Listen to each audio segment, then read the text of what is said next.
दोस्तों, AIBEA ने एक सर्कुलर 18 अप्रैल 2019 4 दिन पहले ही एक सर्कुलर इशू किया है रिगार्डिंग RBI पेंशन अपडेशन।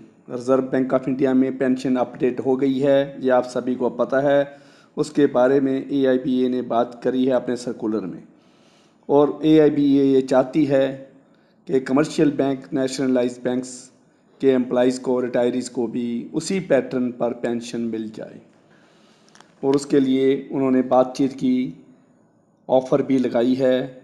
उन्होंने ये भी कहा है कि 10th बाईपार्टाइट सेटलमेंट में पेंशन अपडेशन का इशू उन्होंने IBA के सामने रखा था, लेकिन कॉस्ट कटिंग मेजर चल रहे थे।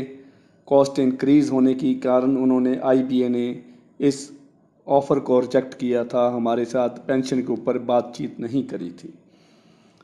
1 नवंबर 2017 से IBA से जब वो बात करेंगे इलेक्शन के बाद, मॉडल कोड ऑफ कंडक्ट ख़त्म होने के बाद, तो वो pension updation, bank pension revision के बारे में IBA से स्ट्रॉन्गली, एग्रेसिवली उस बात को, फिर इशू को छेड़ेंगे, ये AIBA ने कहा है।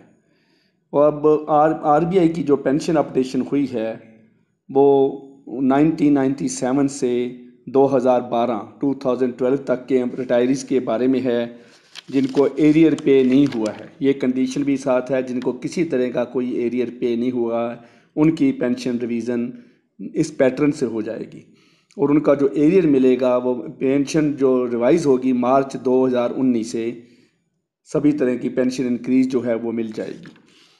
तो उनकी जो इंक्रीज़ का पैटर्न है वो ऐसे है, 1997 और बिटवीन 2002 जो एम्प्लॉइज़ रिटायर हुए हैं 7th बाईपार्टाइट सेटलमेंट में जो आते थे, उस टाइम की हम बात कर रहे हैं, उनकी 22% बेसिक पे इंक्रीज़ हुई है, बेसिक पेंशन इंक्रीज़ हुई है। और 2002 से 2007 तक 8th बाईपार्टाइट सेटलमेंट की जो रिटायरीज़ हैं उनकी 14% इंक्रीज़ हुई है। 2007 से 2012 तक जो रिटायर हुए हैं उसके बीच में 9th बाईपार्टाइट सेटलमेंट में उनकी 3% इंक्रीज़ हुई है, क्योंकि जो जो रिटायरीज़ लेट होते जा रहे हैं, लेट रिटायरमेंट है, तो उनकी इंक्रीज़ भी उन्होंने गवर्नमेंट ने डिक्रीज़ करी है, क्योंकि ऑलरेडी वो अच्छी पेंशन ले रहे हैं तो उनको 3% भी ज़्यादा पड़ जाता है। क्योंकि हम चार्ट नहीं दिखा रहे हैं तो इसकी कैलकुलेशन बैंकर बहुत एक्सपर्ट हैं, 22% का इमीडिएटली वो निकाल लेंगे। 14% से कितनी पेंशन बन रही है, 10,000 की है तो कितनी उसकी पेंशन बन जाएगी, तो 10,000 वाले की 22% इंक्रीज़ हुई है तो वो कितनी बन जाएगी, इसलिए हमने चार्ट नहीं दिखाया है। तो इतनी सी इन्फॉर्मेशन, और अब मुझे आशा भी है कि IBA इलेक्शन के बाद बात करेगी, AIBEA हमारी UFBU IBA से जब बातचीत करेगी तो पेंशन रिवीज़न जो है वो काफ़ी नज़दीक लग जाएगी, और मुझे आशा है कि काफ़ी अच्छी पेंशन रिवीज़न जो जैसे RBI पैटर्न के ऊपर हुई है उसी तरह से नेशनलाइज्ड बैंक्स की पेंशन इंक्रीज़ हो जाएगी। और आशा है कि जो वेज रिवीजन की बात चल रही है वो भी अगस्त सितंबर तक वो भी फाइनल हो जाएगी, और उसका एरियर भी 2020 से पहले, अगले साल से पहले पहले मिल जाएगा।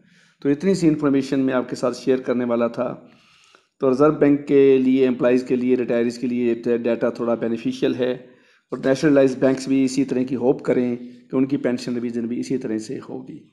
तो इस वीडियो को शेयर करें, और लाल रंग का जो सब्सक्राइब का बटन है इसे ज़रूर दबाएं ताकि अरोड़ा सॉल्यूशन चैनल के साथ आप जुड़ जाएं, और जब भी मैं वीडियो डालूंगा बैंकिंग के ऊपर, पेंशन रिवीजन के ऊपर, तो सभी तरह की अपडेशन आपको मिलती जाएगी। Thank you very much.